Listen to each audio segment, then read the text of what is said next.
Le rôle des êtres vivants du sol. Quel est le rôle des êtres vivants dans la formation du sol? Alors on ne parle pas là des êtres vivants qui sont par exemple des herbivores comme les vaches, etc. Là on parle vraiment dans le sol. Il faut bien distinguer ce qui est sous-sol et sol. Le sous-sol, c'est ce qui contient plutôt la roche, donc la roche-mère. Et à partir de cette roche-mère, donc il y a une dégradation qui va tout doucement avec le temps, qui va donc former ce que l'on appelle le sol, sur lequel on va pouvoir mettre des cultures par exemple, ou faire paître des vaches, etc. Donc la fertilité d'un sol, en fait, c'est la capacité à permettre la production d'une certaine biomasse. Alors la biomasse, ça peut être par exemple une vache qui va manger de l'herbe. La vache va représenter une certaine biomasse. À travers sa production laitière, par exemple, la production laitière représente en elle-même une certaine valeur que l'on peut assimiler entre guillemets à une biomasse. Si vous mettez du blé dans un champ, dans un agrosystème blé, bien vous avez une biomasse qui va être calculable en termes de productivité et en termes de rendement écologique. Les plantes qui poussent doivent trouver dans le sol de l'eau, évidemment, et tous les éléments minéraux indispensables à la photosynthèse, donc qui va se faire, elle, au niveau des feuilles. Donc toutes les parties qui sont vertes donc, assurent la photosynthèse, à condition donc, qu'il y ait de la lumière, qu'il y ait du dioxyde de carbone, et que, à travers les racines, il puisse y avoir un flux de sels minéraux, d'eau également, qui circulent.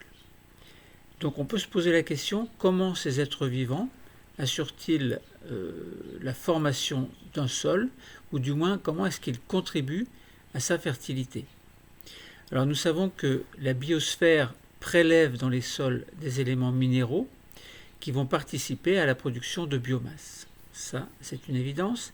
Et en consommant localement la biomasse morte, les êtres vivants du sol vont pouvoir recycler cette biomasse et assurer donc la formation évidemment de sels minéraux, et ces sels minéraux vont assurer la fertilité des sols. Donc lorsque vous imaginez par exemple de l'herbe, donc c'est de la matière organique, puisque à partir de la photosynthèse, la plante fabrique sa propre matière organique. Mais imaginons que cette plante elle meurt. Bien, qu'est-ce qu'elle va faire? Elle reste sur le sol, par exemple, c'est encore de la matière organique. Mais elle va se dégrader tout doucement avec le temps.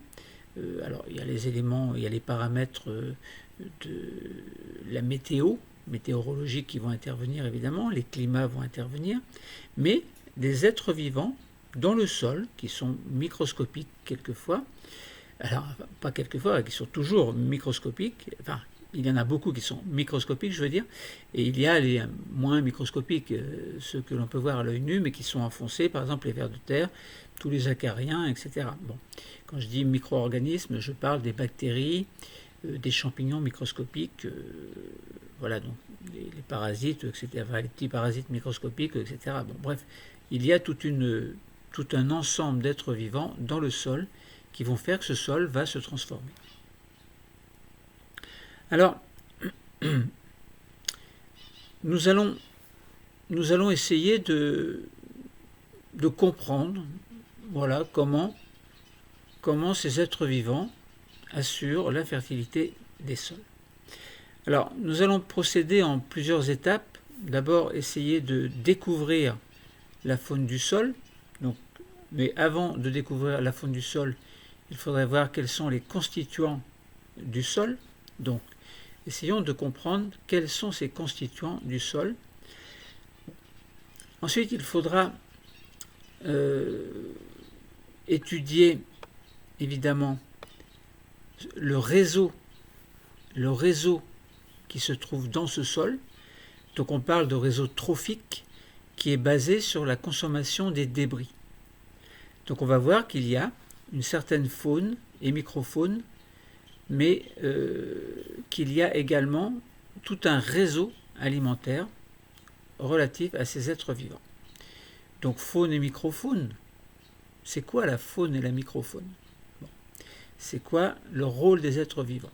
C'est quoi ce réseau alimentaire? Comment se forment les sols? Sol et couvert végétal, c'est quoi? Ça veut dire quoi? Nous allons l'étudier. Comparer les sols, protection des sols. Voilà. Tout un ensemble d'études à réaliser qui sont dont l'objectif est de comprendre et d'assurer en fait les connaissances suffisantes pour que chacun puisse expliquer de manière, alors je ne dis pas exhaustive, mais de manière concrète et intéressante évidemment, la formation de tous ces sols avec tout ce qui s'y passe à l'intérieur. Donc le rôle des micro-organismes évidemment sera très important. On va parler de l'humus également qui va assurer la fertilité du sol. Bon. Donc si on résume, nous allons découvrir la faune du sol ensemble. Mais avant de découvrir la faune du sol, nous allons voir les constituants du sol. Alors allons-y pour les constituants du sol. Voilà. Alors, ensuite, la microfaune du sol, avec la faune également. Ensuite, le rôle des êtres vivants. Le réseau alimentaire. Qu'est-ce qu'un réseau alimentaire? La formation des sols. Sol et couvert végétal. Comparer les sols. Protection des sols. Donc nous avons découvert dans cette étude donc la faune du sol. Le sol, nous avons vu que c'est un milieu de vie dont la richesse est insoupçonnée. 1 mètre carré de sol contient plusieurs centaines de milliers d'animaux, que ce soit des vers de terre, des arthropodes principalement, des bactéries, des parasites, des champignons microscopiques. Donc qui représente en fait 12% des êtres vivants du sol, soit une biomasse d'environ 5 tonnes par hectare. Alors il existe un appareil que l'on appelle l'appareil de Berlez qui permet de récolter cet échantillon, nous en avons parlé précédemment. Échantillon donc de microfaune du sol, microfaune, donc ce sont micro ça veut dire microscopique évidemment, faune ça veut dire la faune côté êtres vivants, côté animaux, pas côté, alors c'est pas forcément animaux, mais bon côté en tout cas autre que tout ce qui va faire la photosynthèse, donc autre que les plantes en tout cas. Bon. Lorsque l'on parle de champignons microscopiques, est-ce qu'il se place du côté animal ou du côté végétal? Bon, évidemment, il fait partie du règne, d'un des règnes très importants à connaître. Donc l'appareil de Berlez va permettre l'observation à la loupe binoculaire, enfin l'appareil de Berlez va permettre d'isoler les êtres vivants que l'on va ensuite pouvoir observer à la loupe binoculaire par exemple, puis éventuellement au microscope. Bon. Donc voilà, nous avons récolté un réseau, pas un réseau mais un échantillon. Nous avons pu comprendre donc ce que c'était que la faune et la microfaune et puis voir ce rôle des êtres vivants qui va constituer un réseau alimentaire. Alors le réseau trophique, on parle de réseau trophique qui est basé sur la consommation de débris. Les animaux du sol vont établir tout un réseau qu'on appelle un réseau trophique qui est basé sur la consommation de biomasse morte. C'est-à-dire tout ce qui meurt, tout ce qui est matière organique va mourir, eh bien il va y avoir une décomposition. Donc ces êtres vivants que l'on dit détritivores vont fragmenter et digérer partiellement tous les débris végétaux. Donc les bactéries intestinales vont transformer la matière organique qui n'est pas assimilée. Et ils vont ainsi contribuer donc, à former ce que l'on appelle l'humus. Alors, évidemment, l'humus, c'est spécial. C'est quoi l'humus? Bien, comme je vous ai dit précédemment ou dans un autre cours, je ne sais plus, vous avez un être vivant qui va mourir, par exemple de l'herbe qui va mourir, c'est de la matière organique, et bien lorsqu'elle meurt, elle fait partie de l'humus.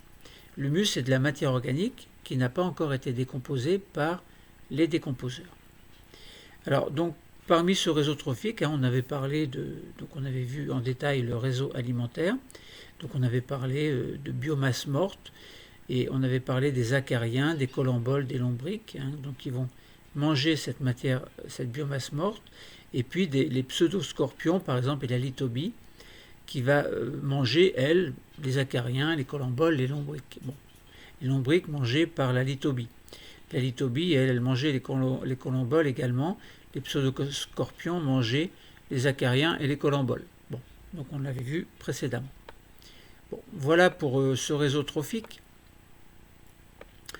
Après, on peut se poser la question du rôle des micro-organismes, nous en avons parlé.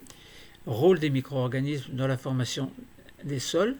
Donc on avait parlé de mycélium, de champignons sur une feuille microscopique par exemple, donc que l'on peut voir en microscopie électronique.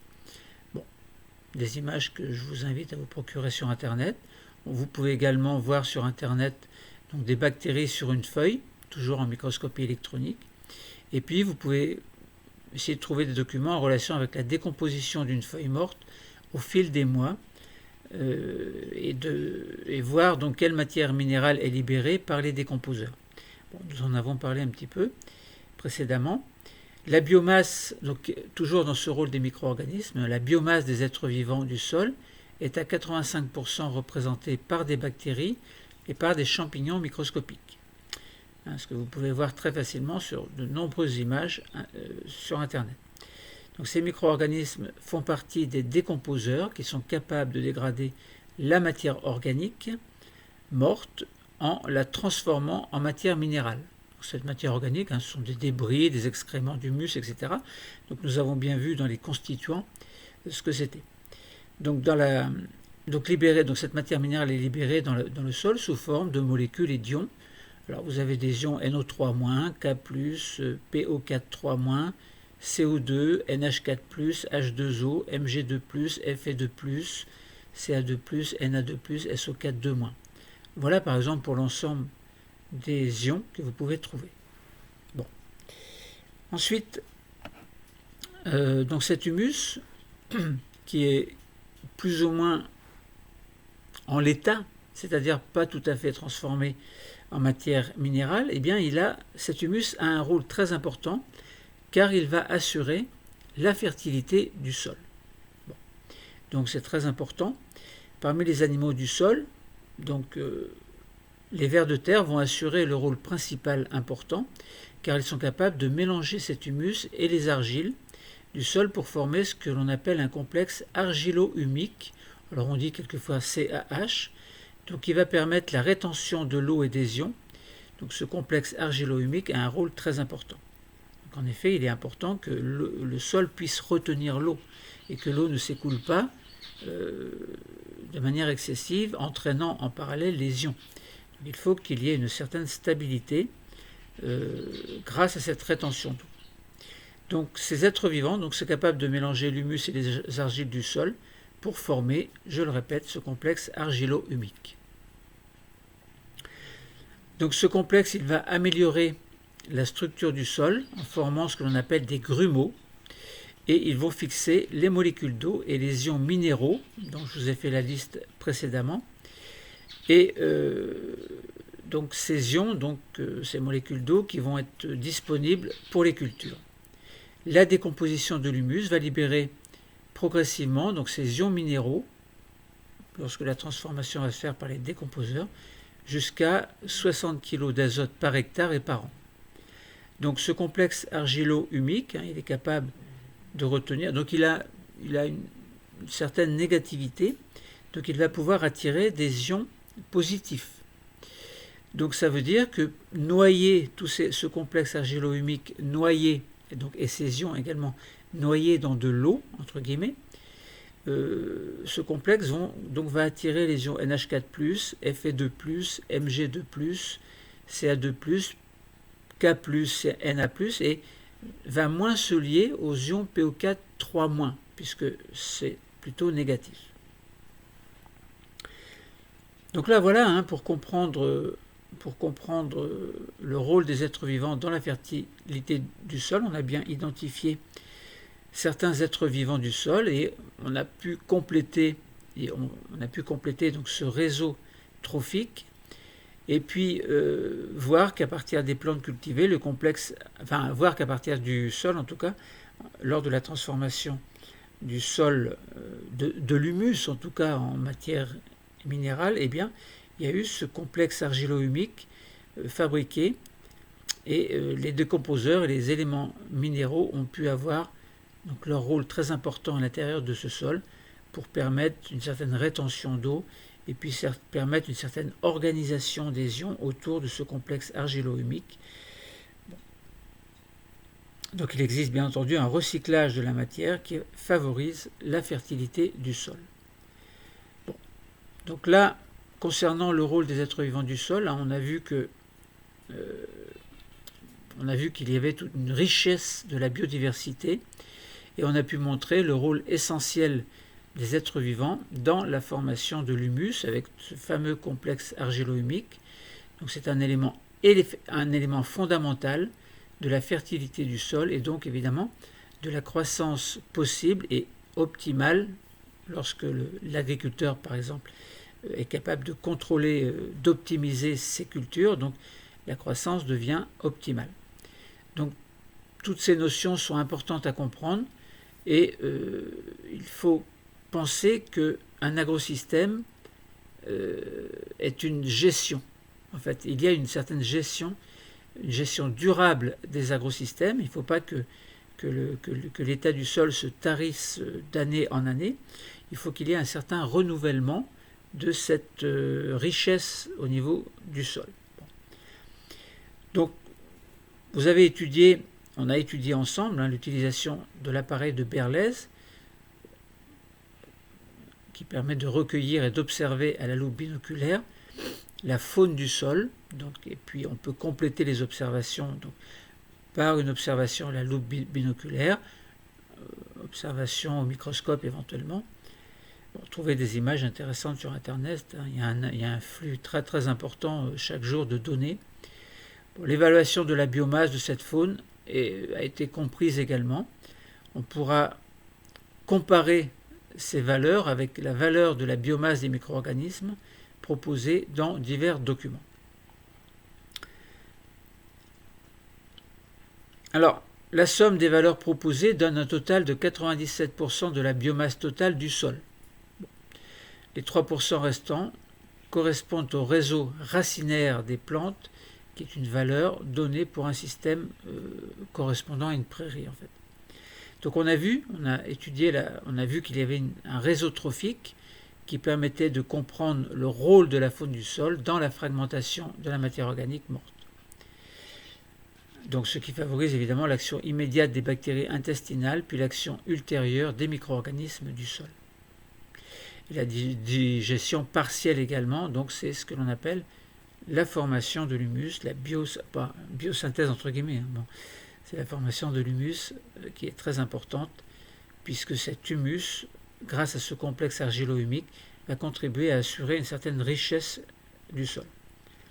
Donc certains animaux sont qualifiés de détritivores, c'est-à-dire qu'ils vont se nourrir de matière organique morte, et ces organismes sont également en parallèle des décomposeurs, puisqu'ils permettent de reminéraliser en partie la matière organique qui est morte. On transforme simplement des molécules qui sont de longues chaînes carbonées en quelque chose de beaucoup plus simple, jusqu'à parvenir à des molécules qui sont des ions en fait. Bon. Donc on a vu également donc, le rôle fondamental des champignons et des bactéries du sol. Ce sont des organismes qui peuvent recycler également la matière organique sans même qu'il n'y ait de fragmentation. Bon, c'est pas forcément évident à comprendre, mais les micro-organismes, ça agit de manière microscopique, donc tout leur travail est très très difficile à cerner. Donc, mais ces micro-organismes sont capables de libérer des éléments constitutifs sous forme de matière minérale. Donc on va dire qu'il y a une faune globale, par exemple vers de terre, etc., qui vont plutôt agir de manière globale, et ensuite tout ce qui est champignons, bactéries, champignons microscopiques et bactéries du sol vont agir de manière beaucoup plus subtile, beaucoup plus affiner en quelque sorte la globalité de cette transformation qui est assurée par des êtres vivants un petit peu plus gros. Bon. Donc ils vont transformer cette matière minérale en eau, en dioxyde de carbone, cette matière organique plutôt, en eau, en dioxyde de carbone, ion potassium, ammonium, phosphate, magnésium, etc. Donc vous avez vu également le rôle des vers de terre qui est très important dans la formation du complexe argilo-humique. Et ce complexe est capable de retenir l'eau et les ions minéraux, évidemment. Alors, excepté les ions nitrates et sulfates qui, eux, ont des charges négatives. Bon, là, ça permet de comprendre beaucoup de choses quand on parle de nitrates qui vont aller dans les nappes phréatiques ou de sulfates éventuellement. Donc, ce complexe argilo-humique va favoriser la structure du sol grumeleuse, donc il va être favorable à l'exploration par les racines, donc à l'enfoncement par les racines. Ce complexe argilo-humique est donc un élément fondamental de la fertilité du sol, c'est-à-dire de sa capacité à favoriser la croissance végétale. Et cette croissance végétale, évidemment, est très importante.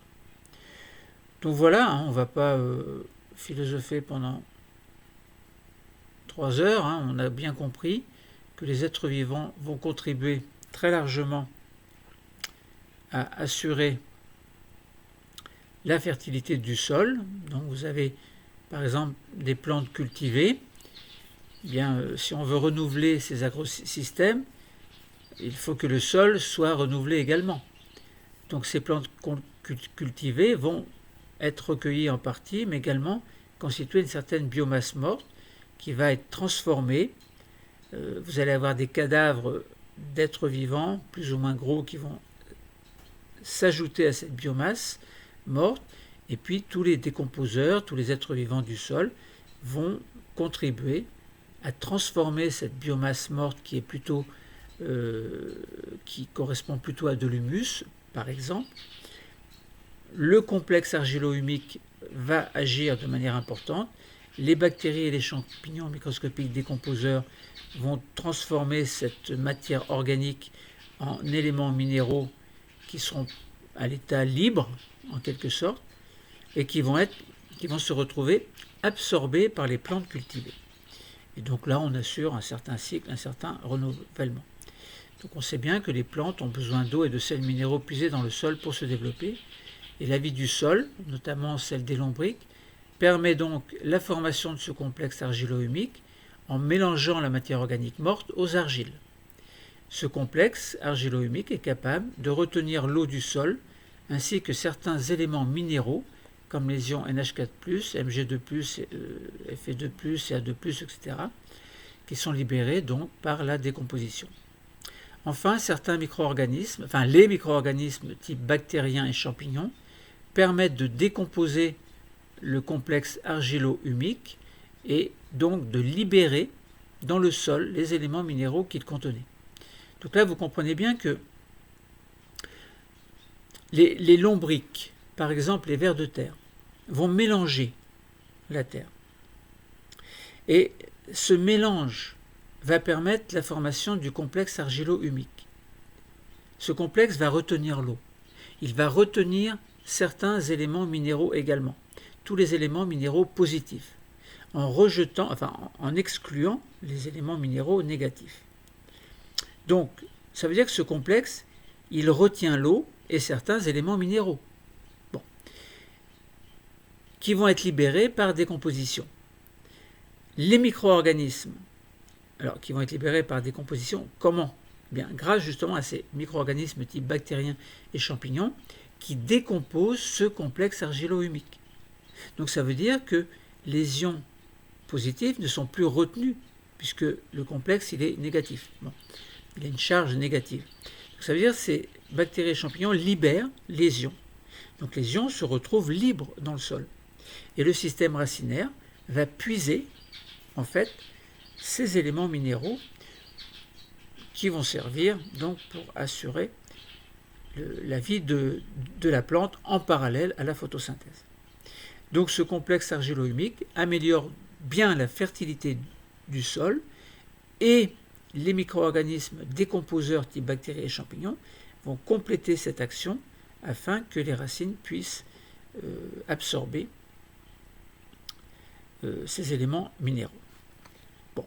Donc nous avions posé au début le problème